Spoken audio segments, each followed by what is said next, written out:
Assalamualaikum warahmatullahi wabarakatuh. Alhamdulillah. Wassalatu wassalamu ala rasulillah habibina sayyidina Muhammad ibn Abdillah wa ala alihi wa ashabihi wa mawalah. Allahumma ya Rabbana a'inna ala siyami wal qiyam. Amma ba'd. Yang sangat kami cintai, kami muliakan, para perindu ridha Allah, pengharap pahala agung, pahala besar dari Allah, pecinta baginda Nabi Muhammad sallallahu alaihi wasallam.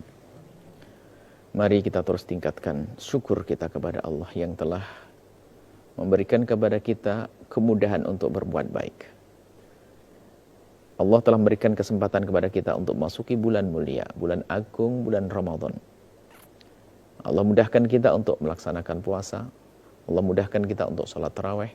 Allah mudahkan kita untuk melakukan kebaikan-kebaikan, di antaranya adalah ini yang kita adakan saat ini. Anda mendengar kami berbicara, ini kemudahan yang Allah berikan. Karena dengan begini ada pahala, ada ilmu insya Allah. Dan semoga seperti Allah mudahkan kita bergabung di acara ini, Allah memudahkan kelak kita untuk bergabung, berkumpul, bertemu di surga. Di tengah-tengah kita ada baginda Nabi Muhammad SAW.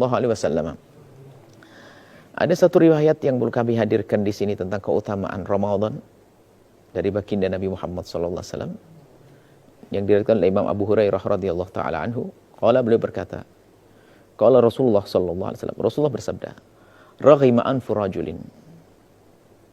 Raghima anfu rajulin itu kalau secara bahasa telah nyungsep hidungnya kena tanah, kena debu.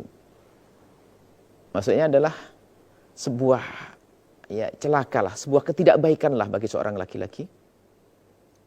Disebut laki-laki di sini bukan berarti perempuan, tidak, sama artinya orang. Hanya ini biasanya memang dalam dunia kemuliaan wanita memang ditutup, tidak diobral, tidak disampaikan. Tapi masuk wanita di dalam sabda Nabi semacam ini. Sebuah kerugian yang besar. Seseorang dzukirtu indahu, disebut namaku di hadapannya, falam yusalli alayya. Ini yang pertama, orang yang rugi, yang di saat disebut nama baginda Nabi Muhammad sallallahu alaihi wasallam, lalu dia tidak berselawat, Allah rugi. Bahkan dalam riwayat lain disebut al-bakhilu, orang pelit adalah man idza dzukirtu indahu walam yusalli alayya. Kemudian kedua, raghima anfu rajulin, kemudian akan celaka, akan rugi, sangat rugi. Siapa? Rajulun, seorang laki-laki. Dakhala alaihi ramadhanu, masuk kepadanya bulan Ramadan. Maksudnya seseorang yang bertemu dengan bulan Ramadan itu mansalah, sampai keluar. Qabla ayyughfara lahu, belum diampuni dosanya. Masya Allah. Belum diampuni dosanya. Maka dia adalah orang yang sangat rugi, celaka dia. Yang ketiga adalah raghima anfu rajulin adraka indahu abawahul kibara falam yudkhilahul jannata. Ada seorang anak yang menemukan orang tuanya sampai usia tua beliau. Menemukan orang tua beliau dalam keadaan tua, tapi ternyata anak itu nggak bisa masuk surga karena ini. Apa maknanya daripada hadis ini? Yang pertama adalah begitu agungnya salawat kepada Rasulullah. Wong cuman begitu saja kok nggak mau berselawat, kok rugi banget nih manusia. Padahal pahalanya luar biasa besar berselawat kepada baginda Nabi, sambung hati dengan baginda Nabi, akan tumbuh cinta kepada beliau. Kemudian yang kedua adalah bulan Ramadan. Maka termasuk dianggap orang yang sangat rugi, keluar dari bulan Ramadan belum diampuni dosanya oleh Allah. Kenapa? Karena dia itu di bulan pengampunan, kok tidak mengambil pengampunan, kok aneh sekali ini orang. Kalau dalam pepatah kita adalah ayam mati di lumbung padi. Berarti karena kebodohannya. Mestinya ayam kan makan di lumbung padi, kok mati kelaparan? Ayam mati kelaparan di lumbung padi. Kita dimasukkan oleh Allah ke bulan Ramadan, tapi ternyata belum diampuni dosa kita. Kenapa? Ya keanehan kita, kebodohan kita. Kenapa? Karena Allah membagi-bagikan pengampunan.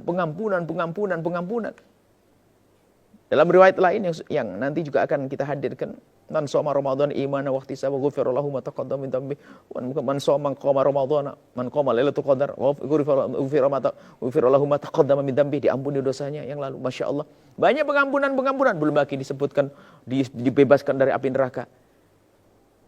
Tapi dia memasuki bulan Ramadan tenang-tenang saja, tidak mendapatkan itu semua. Karena apa? Tidak punya amal yang menunjukkan kalau dia itu rindu kebaikan, rindu pengampunan dari Allah. Makanya dikatakan orang ini apa? Orang yang celaka, rugi. Maka dari itu mari kita, mumpung kita ketemu Ramadan. Belum tentu Ramadan ke depan, tahun depan adalah untuk kita. Bahkan esok hari kita tidak tahu apakah untuk kita. Semoga Allah manjangkan umur kita. Sehingga kita bisa bertemu dengan Ramadan dan kita sukses di Ramadan. Jadi maka ini termasuk keutamaan Ramadan. Di sini disebutkan bahwasanya inilah bulan pengampunan. Jangan sampai kita keluar dari bulan Ramadan belum diampuni dosa kita oleh Allah. Maka ayo yang semangat, yang giat di dalam beribadah di bulan Ramadan. Puasa yang benar, bangun malamnya yang benar, Al-Qur'annya, jauhi keharaman, tingkatkan bekti pada orang tua, silaturahim dan seterusnya. Dan yang ketiga disebutkan adalah seorang anak bertemu orang tuanya yang dalam keadaan tua tapi ternyata masih masuk neraka. Kenapa? Lagi-lagi kebodohannya lagi. Kenapa? Karena orang tua adalah pintu surga yang sangat luas kalau orang faham makna ini. Orang tua kita adalah pintu surga yang sangat luas. Tapi kenapa? Dia ketemu orang tuanya nggak mau masuk surga. Nggak ada rindu berbakti. Malah ngerepoti terus. Belum membentak-bentak, belum menyuekin dan seterusnya. Hanya karena sibuk dengan mungkin pasangannya setelah menikah malah lupa dengan orang tuanya. Mungkin lupa gara-gara kerjaannya lupa. Na'udzubillah. Dan ini banyak orang-orang yang rugi semacam itu.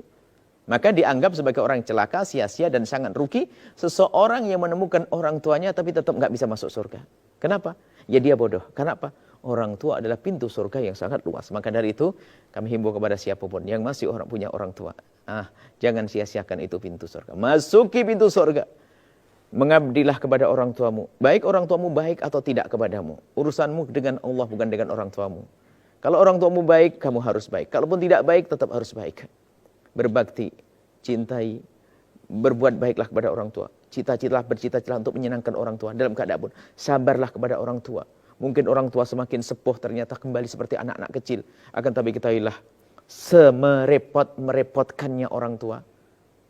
Tidak seperti kita merepotkan orang tua kita. Kita kencing di pangkuan, kita macam-macam malam-malam. Maka ketahuilah bahwasanya apapun yang kita lakukan untuk orang tua dari pengabdian itu sebetulnya mengundang keberkahan untuk hidup kita. Sehingga hidup kita akan dimudahkan Allah. Di dunia kita akan mulia dan di akhirat nanti mulia.